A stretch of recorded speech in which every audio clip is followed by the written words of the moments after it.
모든 성도들이 지닌 영광, 그렇게 주보에 썼는데 사실은 이렇게 적고 싶었어요. 입에는 찬양, 손에는 칼. 원래 오늘 메시지가 바로 그것이기 때문입니다. 결론부터 요약해서 말씀을 드리면, 성도들이 정당하게 또 마땅하게 신앙을 표현하는 방법이 두 가지인데, 하나는 찬양을 드리는 예배자로, 하나는 칼을 가지고 있는 용사로, 하나님의 용사, 그리스도의 군사로 우리가 그 정체성이 있습니다. 오늘 6절 말씀에 의하면 그 입에는, 성도들의 입에는 하나님의 존영이, 높은 찬양이, 그 수중에는, 손에는 칼이, 두 날 가진 칼이, 날카로운 칼이죠.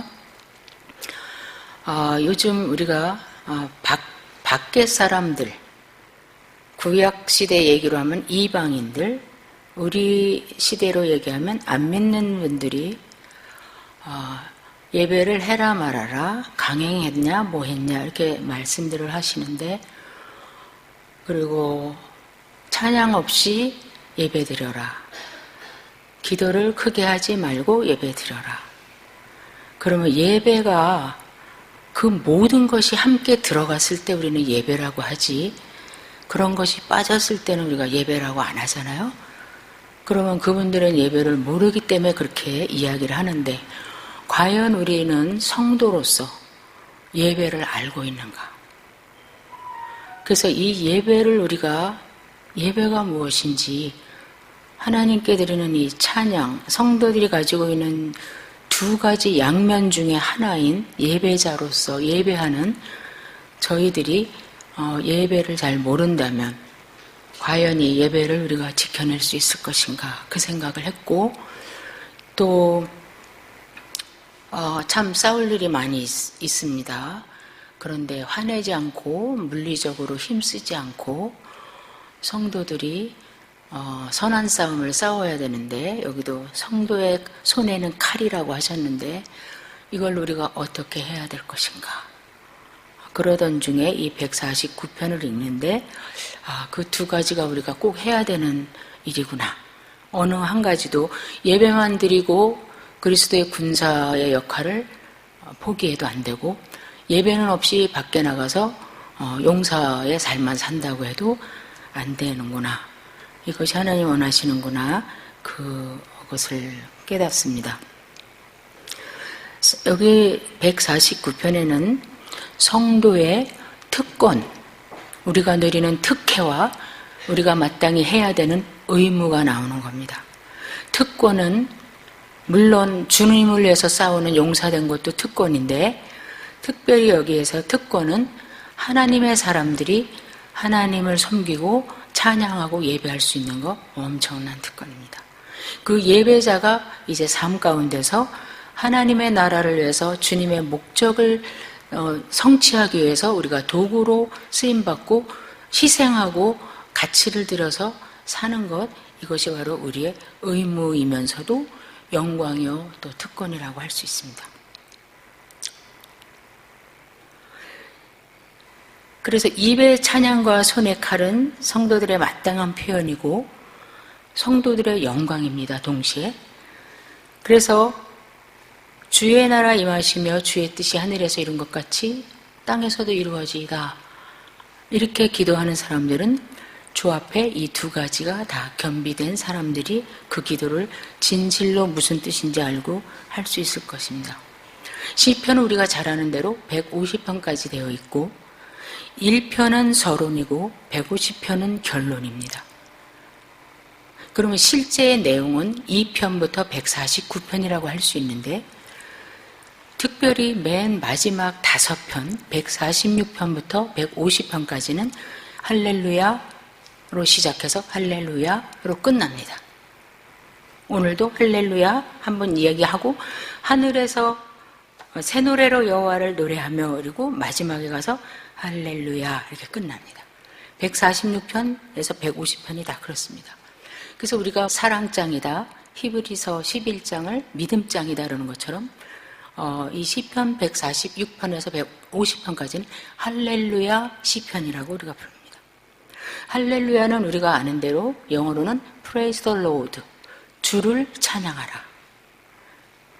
너희들은 주를 찬양하라. 너희는 주를 찬양하라. 우리가 시편을 읽을 때는 무조건 시인 줄 알고 그냥 읽고 또 짧아서 좋다고 빨리 읽고 이런 경향이 있는데 시편은 하나하나에 다 그런 건 아니지만 역사와 배경이 다 있습니다. 그래서 다윗이 전쟁할 때 썼던 시편은 어떻게 써 있고 또 어떤 시편은 압살롬에게 쫓겨다닐 때 시편이 있고 합니다.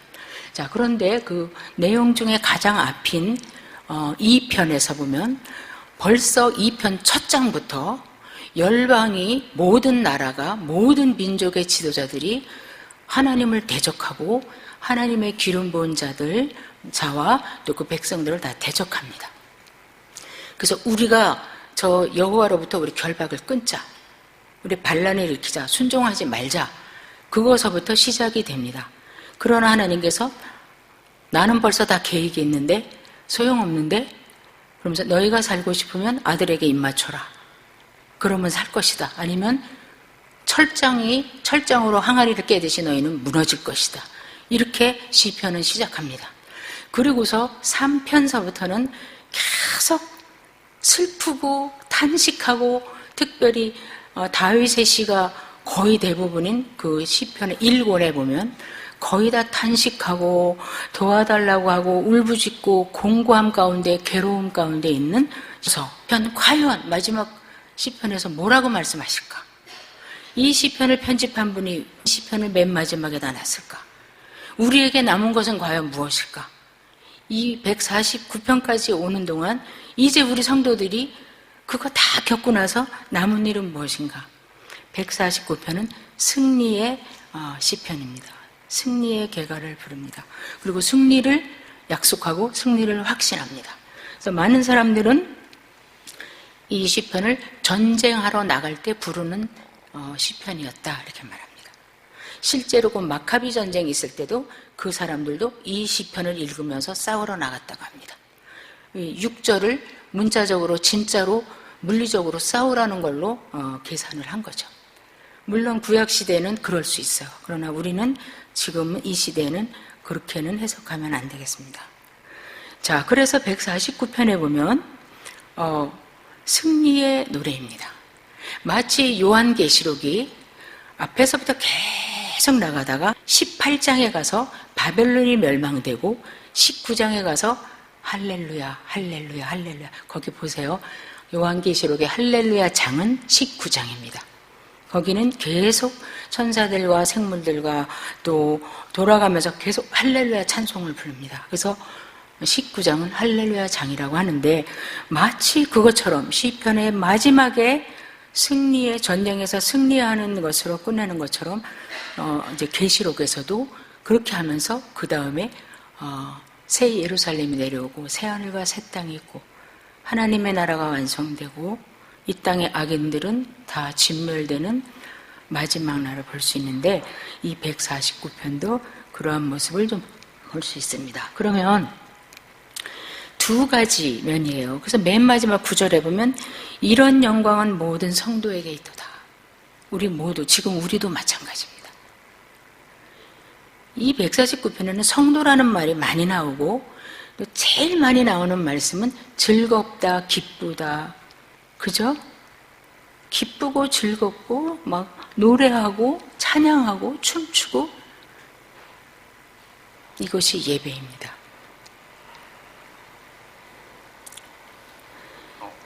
자, 성도들이 보면 1장에 보면 성도들이 성도의 회중에서 여호와께 노래하며 찬양할지어다. 우리가 홀로 찬양할 수도 있고 홀로 기도할 수도 있지만 하나님께서는 이 회중 가운데 더 강하게 임하십니다.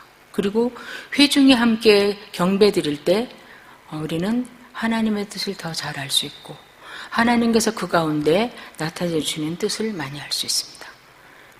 우리 믿는 사람들은 특별히 하나님께서 회중으로 전체로 불러주셨습니다.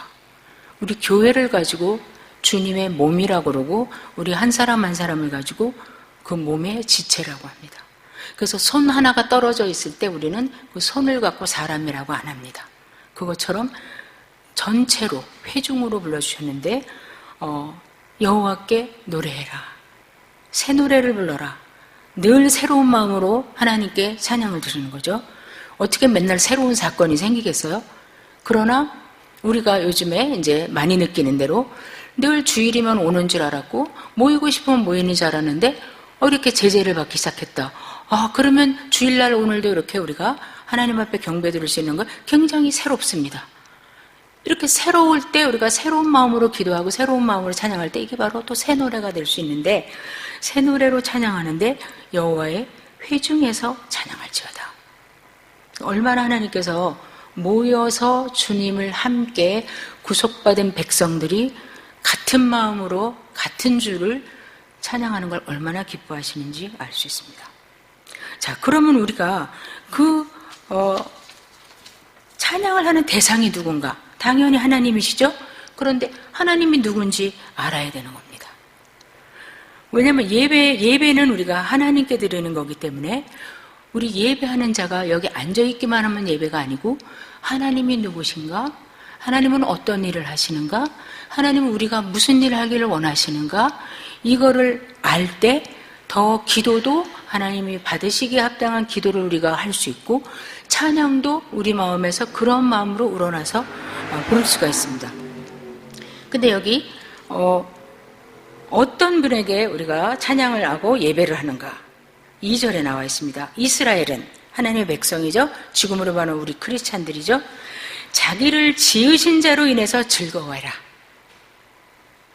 또 시온의 자민은 자식들이에요.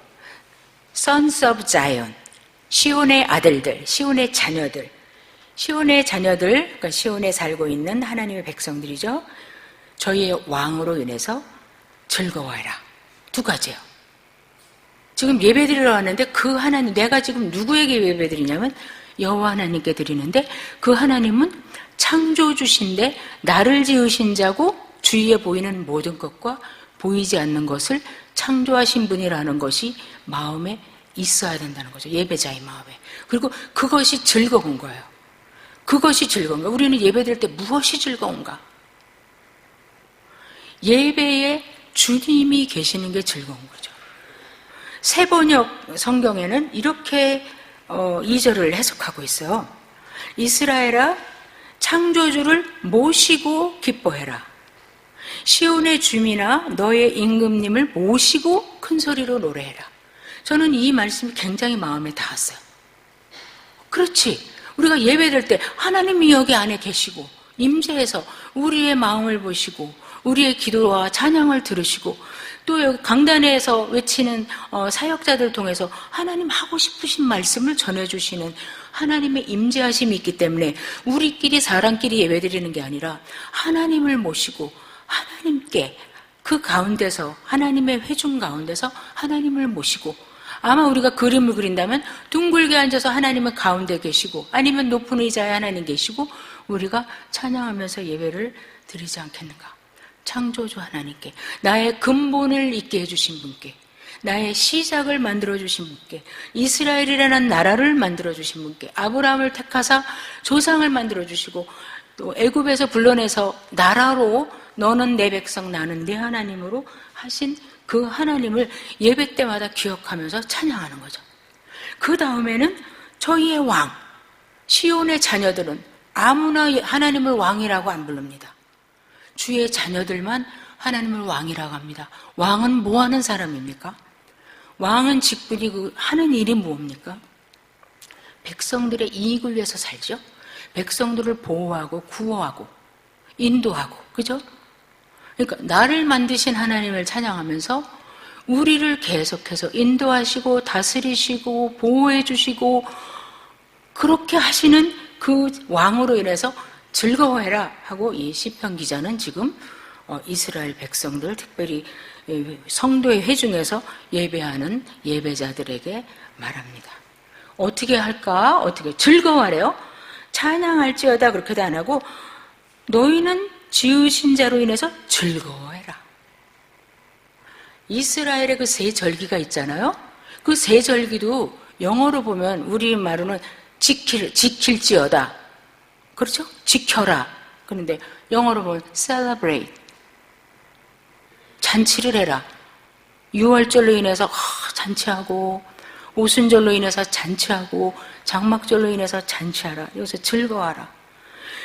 그리고 춤추고 수금과 모든 악기, 춤추고 악기를 동원해서 우리가 잘 아는 말씀, 너희는 마음을 다하고 뜻을 다하고 생명도 다하고 힘을 다해서 주 하나님을 사랑하라는데 많은 시간 힘을 다하여는 별로 이렇게 가깝게 들어오지가 않았었어요. 그런데 제가 아주 오래전, 그 전에 해성교회 다닐 때 서울에서 제가 살던 집에서 이렇게 교회를 갈 때 주일날 이렇게 비스듬한 길로 쭉 좋은 길로 가면 한 10분, 15분.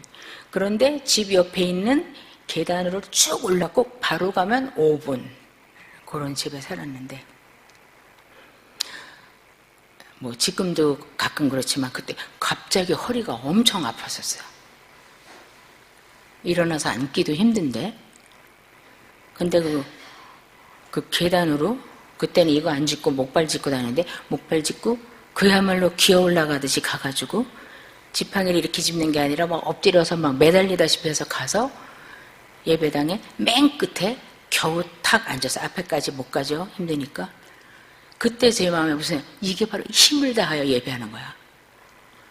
내 몸에 힘이 한 가닥 남았으면 이걸 예배당으로 가는 거야. 하나님께 드릴 때 쓰는 거야. 그런 마음이 있었어요. 여기서 힘을 다해서 춤추고, 그 다음에 악기란 악기가 있으면 뭐든지, 왜 악기가 중요한 게 아니라 오케스트라를 노래하는 게 아니라 그렇게 하나님은 찬양, 모든 것을 동원해서 찬양받기에 합당하신 분이고, 그걸 다 해도 우리의 표현이 모자란다는 뜻이에요.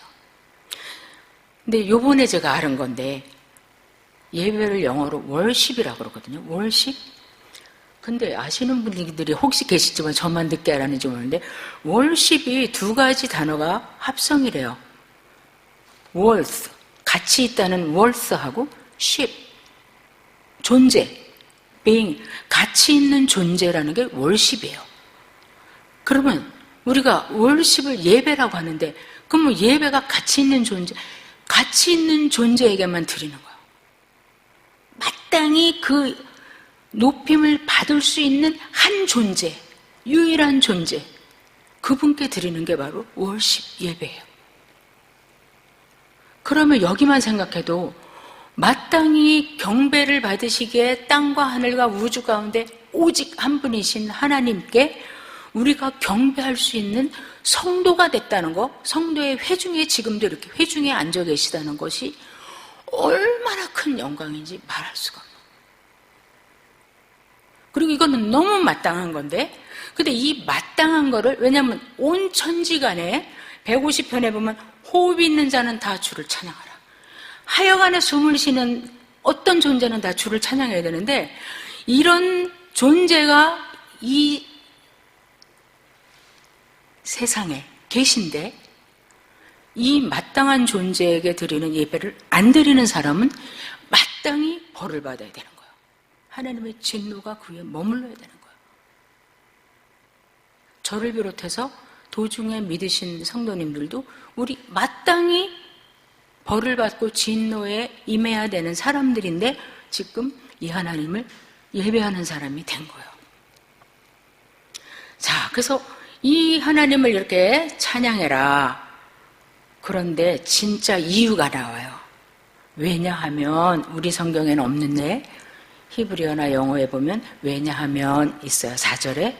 왜냐하면, 왜 우리가 이렇게 즐겁게 춤추면서 악기 다루면서 해야 되는가? 왜냐하면 여호와께서는 자기 백성을 엄청 기뻐하시거든. 하나님이 우리를 보면 그냥 막 웃으셔. 우리를 보면 막 뭔가를 주고 싶어 하셔.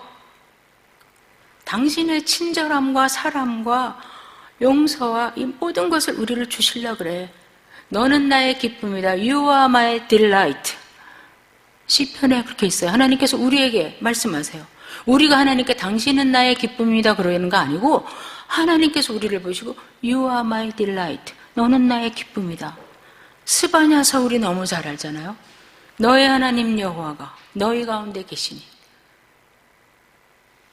그가 너로 인하여 기쁨을 이기지 못하시며 즐거워하시며 기뻐하신다. 그 하나님이라는 거예요. 그러니까 예배자들이 그 하나님을 아는 거예요. 내가 지금 누구한테 나왔냐? 억지로 안식일을 지켜라, 예배 드려라, 11조 내라 이런 하나님이 아니라 자기 백성을 엄청 기뻐하시는 그 여호와께 나오는 거예요. 왜냐하면 여호와께서는 자기 백성, 우리를 기뻐하시거든. 두 번째 이유, 여호와께서는 겸손한 자를 구원으로 아름답게 하시거든. 겸손한 자, 여기서 이스라엘이 겸손하다는 뜻이 아니에요. 히브리어에서는 고난당하는 자, afflicted, 낮은 자, 비천한 자, 취급당하지 못하는 자. 이해하기 쉬우시려면 누구의 기도를 생각하시면 되냐면 한나의 기도를 생각하시면 돼요. 사무엘을 낳고 나서 한나가 부른 그 노래. 하나님은 진토 가운데서 사람을 일으키시고 가난한 자를 부하게 하시며 왕들은 낮추시며 그 기도했던 그 한나의 기도에서 겸손한 자를 구원하셔서 막 정말 보잘것없이 그야말로 에스겔서에서처럼 나가지고 그냥 땅에 버려진 태같이 그렇게 보잘것없는 자를 하나님께서 구원하셔서 구원으로 아름답게 하셨다. 비우리파이 하셨다. 예쁘게 만들어주셨다. 머리에 예쁜 영광의 왕관을 씌워주셨다. 몸에 아름다운 영광의 구원의 옷을 입혀주셨다. 하나님께서 우리같이 이렇게 연약하고 작은 백성들을, 우리를 하나님이 구원하셔서 이렇게 아름다운 하나님의 자녀로 구원의 옷을 입혀주시고 구원의 왕관을 씌워주셨기 때문에 우리는 이렇게 찬양할 수밖에 없어. 악기가 하나 더 나왔다면 그것도 우리가 써야 돼. 그러면서 계속해서 찬양을 이어갑니다. 5절 보세요. 성도들은 영광 중에 즐거워하라. 이제 우리는 하며 이렇게 돼서 그러는데 시편은 시로 읽으셔야 돼요. 성도들아 영광 중에 즐거워하라. 성도들아 저희의 침상에서 기쁨으로 노래해라. 침상은 낮에 잠을 자요? 밤에 잠을 자요? 밤에 침상에서 조용한 데서 노래해라. 자, 성도들아 영광 중에 즐거워해라. 무슨 영광? 아까 4절에 나온 그 영광. 비천하고 미천한 자를 영광스러운 옷을 입혀주셔서 너는 내 것이다. 내가 너를 참 사랑해. 너는 나의 눈동자야. 이렇게 사랑하셔서 그 영광을 받은 우리들아, 영광 중에 그 영광을 기뻐하면서 즐거워해라. 근데 그게 얼마나 즐거운지 침상에서 노래해라. 침상에서. 근데 기쁨으로 노래해라가 그 히브리어에 보면은요, 막 시끄럽게 막 부르짖으래요. 막 울리는 소리 있잖아요. 르르르 이렇게 시끄럽게 막 침상에서. 그러니까 왜 그래요? 기쁨을 이기질 못하는 거예요. 우리가 뭐 막 원하는 거 있다가 그게 해결되잖아요. 낮에 막 기뻐하고 야 뭐 잔치하자 축하하자 이랬는데도 밤이 되면 또 잠이 안 오고 너무 좋아갖고 어떻게 이런 일이 있을 수 있어? 그러다 앉았다가 침대에서 또 누웠다가 그렇게 기쁨으로 너희 침상에서 노래해라. 근데 주로 이 침상이 어떤 때 많이 쓰였어요? 슬픈 자들과 죄 지은 자들이 주로 어디서 기도하고 울었어요? 침상에서. 침상이 젖었나이다. 내가 침상에서 잠 못 이루고 밤새 주께 부르신나이다.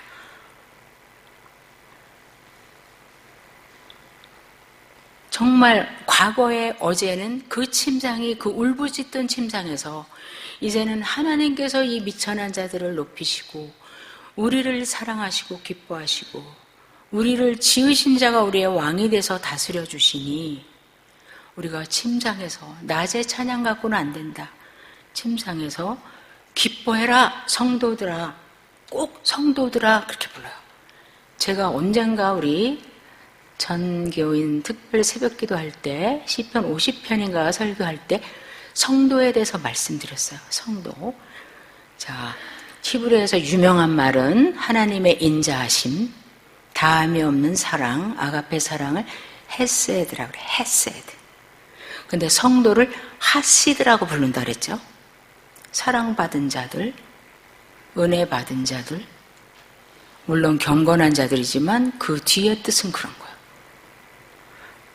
그러면 성도들을 할 때마다 하나님께 사랑받은 자들아, 택함받은 자들아, 그런 뜻이에요. 자, 성도들아, 그거 지금 너한테 합당하지도 않은 그 영광이야, 사실은. 근데 하나님께서 너를 그렇게 영광스럽게 하셨는데 그것으로 인해서 침상에서 소리내고 뒹굴르고 즐겁게 노래를 해라. 그렇게 하세요. 자, 6절 보면 찬양은 찬양인데 우리가 아무리 봐도 이해가 안 되는 그 입에는 하나님의 존영이요. 무슨 뜻이에요? 존영. 오직 한 번 나오는 말이에요. 원어 성경에 이 단어는 한 번밖에 안 나옵니다. 하나님의 존영, 이해가 안 돼요. 하나님의 높음, 노래, 사람들이 풍성한 찬양 이렇게 해석하는 사람도 있고 높은 찬양, 높은 노래. 어떤 사람은 들어 올리는 거. 그러니까 하나님의 그 높으심을, 정말 지고하심을 입에서 찬양을 하라는 거예요. 우리가 이 찬송가 1장부터 마지막 장까지 오늘 여기서 찬양 예배를 드리면서 다 부른다고 해도 하나님의 존영을 우리가 다 반영할 수가 없는 거예요. 그런데 여기는 점잖게 그 입에는 하나님의 존영이요 그랬는데 원어에는 입이 아니고 목구멍이에요. 그 목구멍에는 하나님을 향한 크고 높고 풍성한 찬양이. 지금 오늘 제가 여기서 조금 약간 목구멍을 쓰잖아요. 보통 때 말하면 그랬어요? 여기 입에서만 할 수 있는데 여러분 목이 울리죠? 자, 목구멍에는 하나님 앞에 풍성하고 높은 지고한 찬양을.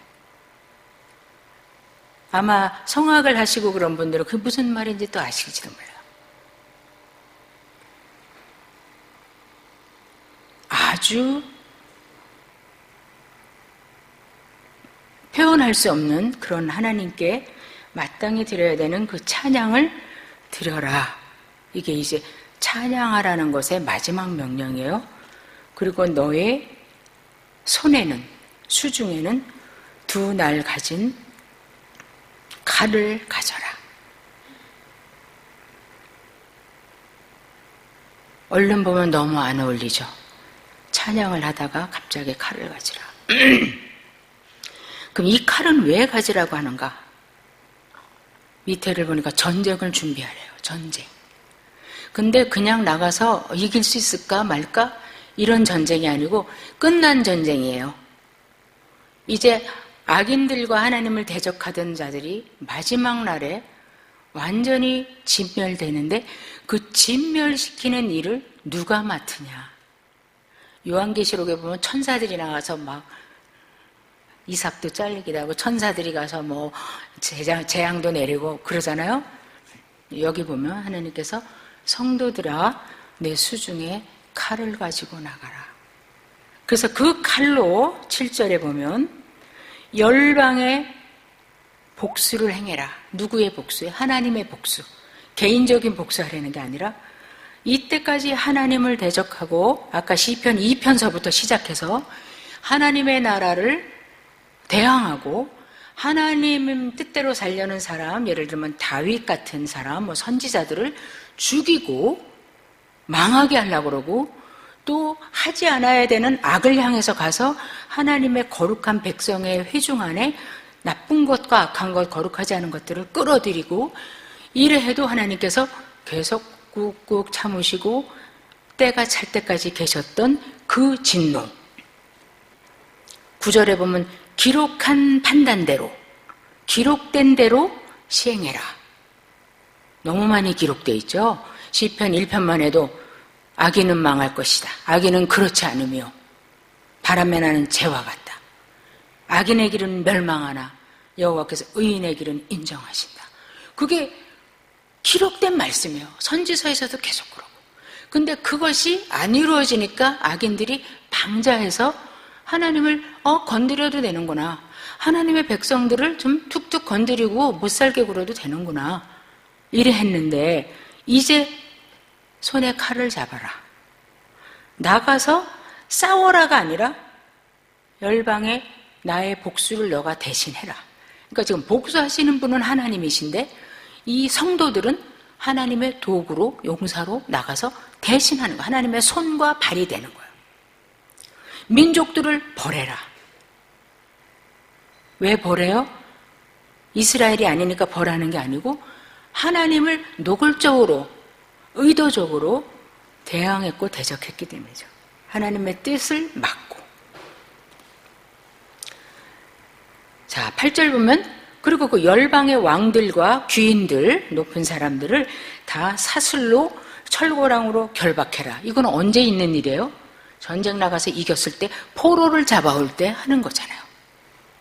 그러니까 전쟁에서 이긴 거예요. 근데 이겨가지고 마지막 막 노량물을, 전량물을 가져오고 사람들을 묶어갖고 막 끌고 오고 하는 이제 그림으로 그리자면 그 일을 성도들한테 맡기시는 거예요. 근데 이런 거를 진짜로 생각해가지고 아까 그 마카비 이 사람들도 요거 봐, 칼 갖고 가서 싸우라 그랬잖아. 그리고 싸웠고 또 주석가들 여러 명이 똑같하게 말하는 게 어떤 그 캐톨릭 그 사람이 이거를 이렇게 문자적으로 그냥 이 말을 받아들여가지고 30년 동안 종교전쟁을 한 사람이 있고 또 어떤 사람은 이 말씀대로 싸워야 된다면서 크리스찬이 뭐 농민의 난인가 뭐를 다른 나라에서 일으킨 적이 있대요. 자, 물론 다윗도 보면 블레셋이나 암몬이나 에돔이나 여기를 하나님께서 그 땅에서 그 사람들을 내보내라 했기 때문에 다윗이 했지만 다윗은 자기의 일이 아니라 하나님의 일을 했던 거잖아요. 그래서 다윗이나 또 그 유대의 왕들이 전쟁할 때 보면 하나님께서 뭐라 그래요? 특별히 다윗이 그 말을 많이 했죠. 전쟁은 누구에게 속했다? 전쟁은 여호와께 하나님께 속한 것이다. 골리앗에게 나갈 때도 전쟁은 여호와께 속한 것이다. 너가 왜 하나님의 이름을 그렇게 하느냐? 그러니까 다윗은 자기가 물맷돌은 던졌죠. 이 손에 칼이라고 생각하는 무기는 던졌지만 자신을 위한 싸움이 아니라 하나님 나라를 위한 싸움에 하나님께서 다윗을 내보내신 거예요. 그러니까 다윗이 이기니까 너무 승리해서 좋아요. 하나님도 영광 받으시고 그 바람에 또 성도가 또 기뻐요. 자, 그렇게 너희가 가서 이겨가지고 포로를 결박해가지고 데리고 와서 기록된 판단대로 이 성경에 악인은 이렇게 될 것이다. 여호와를 대적하는 자는 이렇게 될 것이다. 이것이 마침내 시행해라. 누구한테 시행하라 그래요? 성도들에게. 우리가 주님과 함께 왕노릇하리로다. 그 말씀이 이것은 뭔 말이야? 근데 이게 바로 계속 하나님이 하시던 일인데 이거를 성도들에게 시키시는 거예요.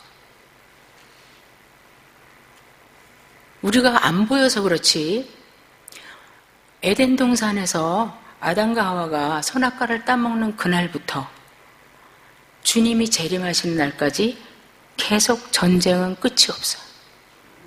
남한과 북한이 싸우는 이런 전쟁 말고, 중국과 미국이 싸우는 전쟁 말고, 하나님의 나라와 사탄의 나라가 계속 싸웁니다. 영적 전쟁은 계속 있습니다. 사도 바울께서 여러 번 말씀하십니다. 우리는 싸운다. 우리의 싸움은 혈과 육으로 싸우는 인간의 싸움이 아니다. 인간들하고 치고받는 싸움이 아니고, 누구를 넘어뜨리려는 싸움이 아니고, 공중의 권세 잡은 자와의 싸움이다. 그래서 그 마귀의 그 계략과 마귀의 그 침략이란 모든 것을 우리가 능히 막으려면 너희들이 하나님의 전신갑주를 입어라 말씀하죠. 요한계시록도 보세요. 다 싸움이에요.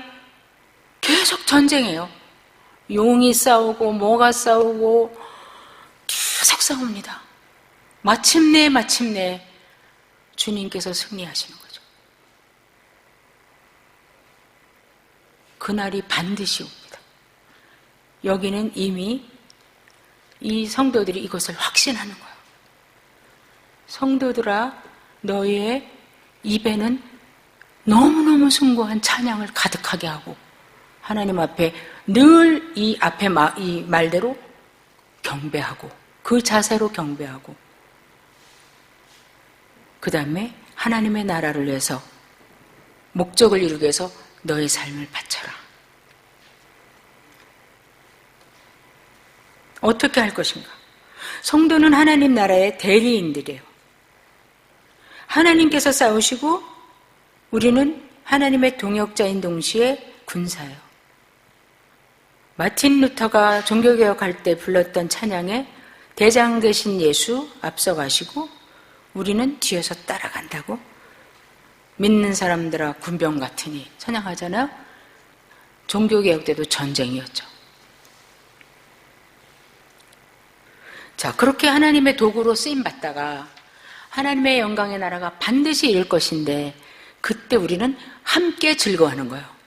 전쟁 다 했으니까 너 저리 가 그러시는 게 아니라 나와 함께 앉아서 함께 기뻐하자.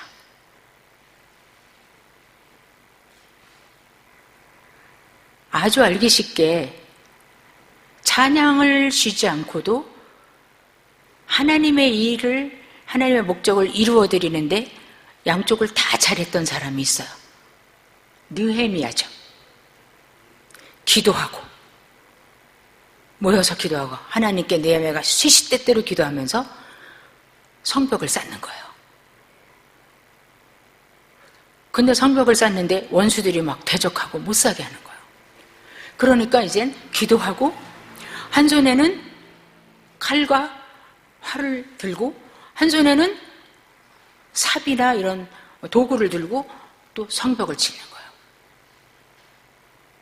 근데 느헤미야가 혼자 했으면 예루살렘 성이, 우리가 늘 말로 그냥 예루살렘 성 하니까 우리 작년부에서도 얘기했지만 조그만 줄 아시는데 성이잖아요. 성 크잖아요. 그 성의 둘레를 벽을 쌓는 거 아니에요. 근데 그걸 52일 만에 마치잖아요. 어떻게 했어요? 회중이 함께 했기 때문에 그렇게 된 거예요. 전도서의 말씀인가요? 삼겹살은 쉽게 끊어지지 않는다.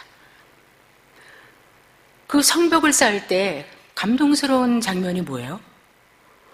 여기서부터 시작, 그리고 여기서 다 10명이 모여갖고 쌓은 게 아니라 여기는 제사장이 맡고, 여기는 무슨 르디님 족속이 맡고, 여기는 뭐 유다 지파가 맡고, 여기는 누가 맡고, 저기는 레위인이 맡고, 옆에 볼 것도 없이 내가 맡은 구역, 나는 벽 한 개야, 너는 대문 한 개야, 각자 그거를 쌓더니 50일 후에 다 맞춰진 거예요. 이것이 바로 우리가 무기를 들고 하나님의 나라를 위해서 싸우는 방법이에요. 어디에 있든지, 우리가 무슨 직업을 갖고 있든지, 어떤 환경에 있든지 내 자리에서 나에게 맡겨준 거를 하는 거예요. 문을 고치는 사람 옆에서 이 담을 고치는 사람이 나도 문을 고칠래 그러면 이게 안 되잖아요. 자, 그렇게 느헤미야가 했어요.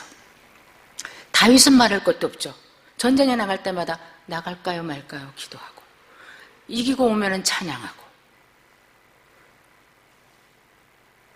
자, 그럼 현대 우리는 어떻게 할 것인가? 그럼 이 검을 우리가 어떻게 해석해야 될 것인가? 학자들은 그렇게 말해요. 구약에서는 이 검이 정말로 전쟁에 나가는 것일 수도 있다. 그런데 신약시대에 와서 또 예수님의 말씀을 빌어보고 서신서들이랑 성경을 읽어볼 때 주님도 칼을 쓰지 마라. 선으로 악을 이기라. 주님은 승리하셨는데 뭘로 승리하셨냐면 십자가로 승리를 하셨어요. 그렇게 하라는 거예요. 너무 어려워요. 총칼 들고 나가서 같이 쏘라려면 훨씬 쉽겠죠, 우리가. 근데 하나님의 사람의 손에 쥐어진 도구, 무기는 날성검은 학자들의 말은 가장 가까운 게 하나님의 말씀이라는 거예요. 에베소서에 보면은 여러 가지 전신갑주를 입으라, 믿음의 이야기, 구원의 이야기, 쭉 복음의 신까지 나온 다음에 뭐라 그러세요? 마지막으로 성령의 검, 하나님의 말씀을 가지라. 히브리서 4장 12절에도 보면 좌우의 날성은 어떤 검보다 더 날카로운 하나님의 말씀. 요한계시록에도 보면 말씀을 지키고 말씀을 증거한 사람들이 승리하는 걸 볼 수 있어요. 자, 그래서 결론을 내자면 우리는 모여서 예배할 때 이러한 자세로 이러한 마음으로 풍성하게 하나님을 경배하고 각자의 싸움터로 이제 우리 주일 예배드리고 하나님께서 월요일부터 토요일까지 전쟁터로 너 자리로 다시 가, 배치받은 대로 가 그러시는 거예요.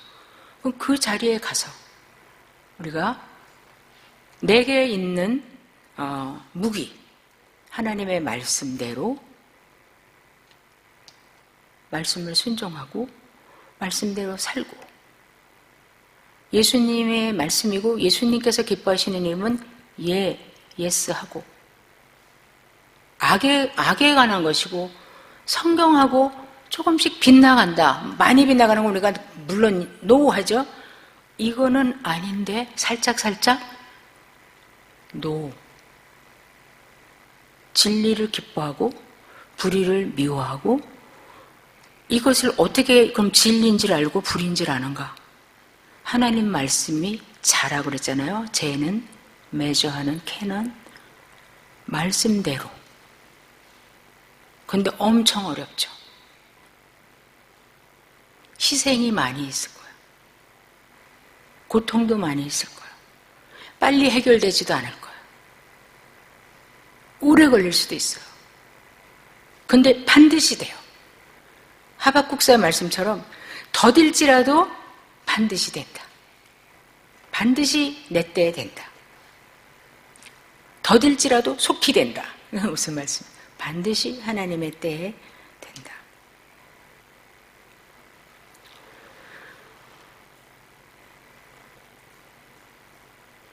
어떨 때는 어떤 사람들은 나는 그냥 예배만 드리고 찬양하고 그냥 남한테 미운 짓 안 하고 그렇게 살면 되지 이렇게까지 해야 되나? 근데 하나님께서는 우리 같이 건설하자. 하나님의 나라를. 너는 그렇게 그냥 구원받고 그냥 받는 자로 앉아있는 그런 사람으로 부름받지 않았다. 나의 영광에 동참할 사람이고 그 영광에 동참할 때 기쁨을 위해서 수고하도록 불렀다.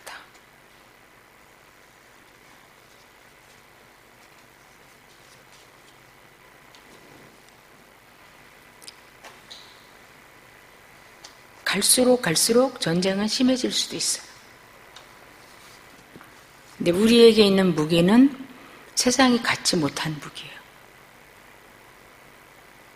성령님께서 도와주셔야 할 수 있고 우리가 간구할 때 도와주실 거라고 믿습니다. 예배를 놓치지 않는 사람들, 하나님의 나라에 합당하게 주님의 목적이 어디 있는지 정말 주의 뜻이 이루어지기를 하나님 나라가 임하기를 기도할 수 있는 저희들, 있는 곳에서 아까 나재 목사님 말씀하신 그 시의원, 그분도 어려운 일, 그분도 손에 칼을 들고 하신 거죠. 예, 말씀 칼. 그 말씀을 가지고 쓴 거죠. 말씀을 무기로 쓴 거죠. 다칠 수는 있어요. 그러나 지지는 않을 거예요. 시편 150편을 다 기록하면서 마지막으로 하나님께서 우리에게 원하시는 바는 예배를 놓치지 마라. 하나님의 사람으로 용사됨을 잊지 마라. 하나님 나라 그 일을 위해서 나와 함께하라. 내가 하는 거고 너는 나의 도구다. 그러나 너가 갖는 기쁨은 지금 너가 이 일을 한 거로 인해서 당하는 고난과는 비교할 수 없을 것이다. 로마서 8장 말씀처럼 장차 우리가 받을 영광은 지금의 고난과 비교할 수가 없을 것이다. 우리가 아직 받아보질 못해서 무슨 지금 힘든데 비교가 되겠지 이렇게 생각할 수도 있지만 주의 말씀이 그렇다 하면 우리는 예, 그게 우리의 무기가 될 때 넉넉히 이길 수 있고 감당할 수 있으리라 봅니다. 기도하겠습니다.